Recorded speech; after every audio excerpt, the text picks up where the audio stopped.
Money Radio, good afternoon, and thank you for joining us. It's time to talk real estate with Laura Bramnick from talkrealestateaz.com. That's the website, talkrealestateaz.com. Laura Bramnick, of course, is a real estate agent and also an attorney, and she can bring those services to your residential or commercial or land transactions, help put together a concrete plan moving forward.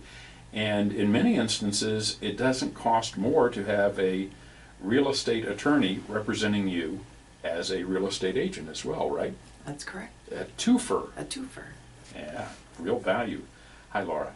Hi, Sinclair. Good to see you again. Laura holds an active Arizona real estate license. She's been a real estate investor, worked in the mortgage industry, certified instructor with the Arizona Department of Real Estate, and an attorney licensed by the State Bar of Arizona. For more info, talkrealestateaz.com. That's the website, talkrealestateaz.com, or you can call 480-624-2705. Laura, last week we talked about disclosures. Yes. Very important part of the contract. Very important. We talked about it mainly from the perspective of the seller or even the landlord, because it still has disclosures for a rental situation. Yes, that's correct. Disclosure on the part of, let's say, a tenant would include, after you've signed the lease, if you want, let's say you are dating someone and then you get married. So maybe your spouse now is going to move into the property. Maybe you weren't living together before. Mm-hmm. That would be a type of disclosure that the tenant would want to disclose. In terms of the landlord, they want to disclose if there's issues with the property that they're aware of. Let's say I had a tenant who had an issue with hot water. It was 90 degrees, but it's supposed to be, I believe, somewhere between 96 and 102 degrees. And it was a big deal because where the particular apartment was located was at the end of the water line, the hot water line. And so, I had an issue in terms of disclosure on that type of thing. And when it comes to a sale, the seller is supposed to disclose. There's a complete list, spuds. Yes, and there's even a form if you're a landlord.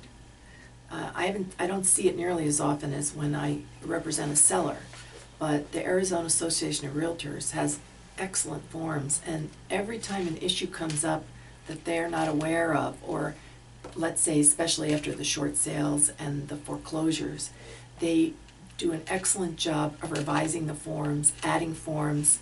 They've just revised forms for Homeowners Association to give a lot more information early on in the process, which is very helpful if you're a buyer.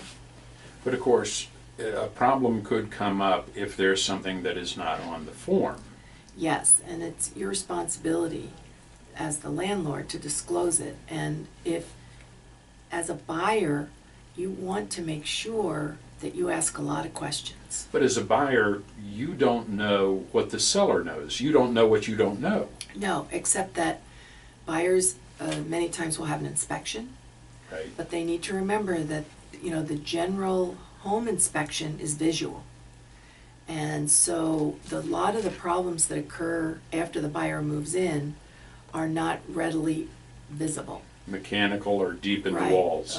Deep in the walls, mold, termites, and if the tubes aren't showing yet on the termites.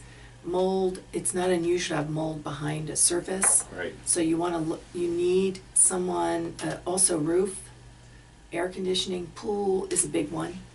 And so you want to, and the list of hidden defects can be very expensive to fix, even certain irrigation. I just had a landscaper tell me that most irrigation systems should be replaced about every 10 years. Mm-hmm. And so you want to find out when the irrigation system was installed and at least have it inspected. What recourse does a buyer or tenant have in the event that they feel they were given incorrect information? Well, I've dealt with several lawsuits in the past several months from both sides, that the buyer, the seller, the tenant, the landlord. And the initial thing is you want to notify the other party that you have a potential claim. But before you do that, you want to do your homework. You want to get your evidence gathered. You want to make sure that you can prove your case, or more likely than not prove your case. You want to get your experts in line. In other words, if there's a roof leak, you don't want to be the only one to testify. You're going to need a roof expert to testify in your behalf, write a report. And so that it was there as an existing condition. Yeah, you want to get bids maybe from more than one contractor, what it's going to cost to fix it, and you want to get at least one expert opinion about what caused it and the fact that you didn't do it. But also the expert's going to have to testify that it's likely that the seller actually knew about it. And that's easy when the seller, let's say, is the only one that's ever owned the house. Right, they were living in it, right, so forth and so on. But that's not always the case. No, although, you know, certain types of inspections can show that it was covered up with paint. You know, there's ways to prove that it was the seller, more likely than not, so to speak. Also, you can subpoena repairs. You can have them produce any repairs that they made to the property. You know, invoices. Is there a time limit? Well, 6 years for breach of contract. Okay. Unless it's fraud. And that fraud's an exception to the statute of limitations.